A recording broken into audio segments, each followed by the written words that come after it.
Welcome to the Inc. Productivity Tip of the Day. Today's tip. Want to finally make your biggest dreams come true? Swap goals for quests. An expert opinion by Jessica Stillman.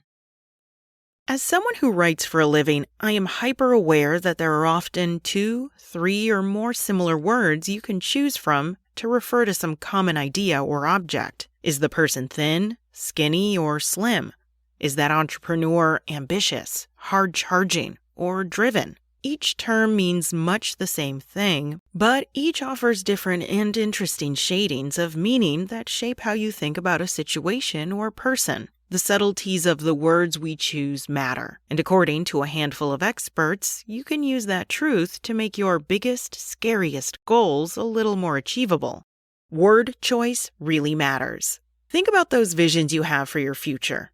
Are they dreams, goals, ambitions, aims, targets, or maybe even quests? You might think the word you choose when you're chasing something big and challenging is the least of your worries, but those who have studied how people accomplish truly hard things disagree. Author and entrepreneur Tim Ferriss, for example, has spoken about how he learned to use the word goal, not dream, from the coach of champion boxer Evander Holyfield. A dream is something you fantasize about that will probably never happen. A goal is something you set a plan for, work toward, and achieve. Ever since, he's called his visions for the future goals, not dreams. James Clear, the best-selling productivity book Atomic Habits, insists that you'll get much further in whatever you're working toward if you think of schedules rather than deadlines. For top performers, it's not about the performance, it's about the continual practice. The focus is on doing the action, not on achieving X goal by a certain date. Using the word schedules reinforces this focus on the process rather than the outcome. There is science that suggests how we frame our life aims matters too. When a trio of psychology professors taught study subjects to see their lives not as a series of loosely connected events, but as one continuous story in the style of a Hollywood blockbuster with a protagonist on a quest who faces challenges but ultimately undergoes a transformation,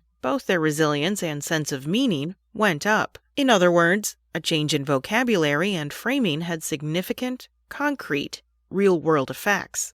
Goals are worthy. Quests are fun. So if the words you use to talk about your ambitions matter, what's the best one to use? On his blog, Raptitude, writer David Kane made the case that those psychology professors teaching their study participants to see themselves as mini Luke Skywalkers were onto something. Kane argues, if you really want to get something big and difficult done, you should think of your efforts as a quest, not as a goal. What's wrong with goals? Well, Kane points out, they've acquired a drab institutional feeling. Goals are what your manager sets for you, or what you feel obligated to set for yourself at New Year's, and then abandon 3 weeks later. The word goal also lacks urgency. As Kane writes, goals are things you expect to do later because they aren't strictly necessary and you're currently busy with the to-do list stuff. You'll do them soon, but not quite yet. Still, if you want to get anywhere at all in life, you need to create some sort of vision for your future to pursue. The solution is to transform boring old goals into exciting quests. Kane insists, whereas goal has become a tired and bloodless descriptor for the supposed intention to do something great, the word quest instills the right mentality for achieving a real-life personal victory. And fun is motivating.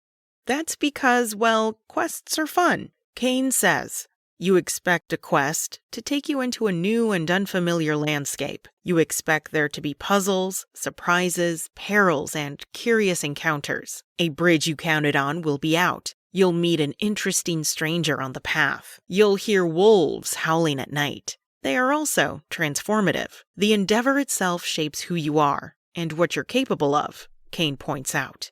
It might also, just might make the world a little better. Fun? Personal transformation? Positive impact? Those are all highly motivating, unlike daunting and dreary goals. And don't think you need to choose a quest that seems intrinsically whimsical or epic. No actual dragons need to be involved, Kane assures readers. Your quest can be incredibly simple.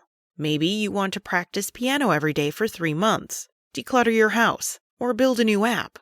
What makes something a quest isn't danger or outlandish events. It's how you think about whatever you are trying to do. If you see something as a fun adventure and an opportunity for personal growth, then it's a quest, and you're much more likely to finish and enjoy it than just chasing yet another oppressive, if worthy, goal. That's it from Inc. Find more thought-provoking articles and leadership advice at Inc.com. Come back each weekday morning for more tips from Inc.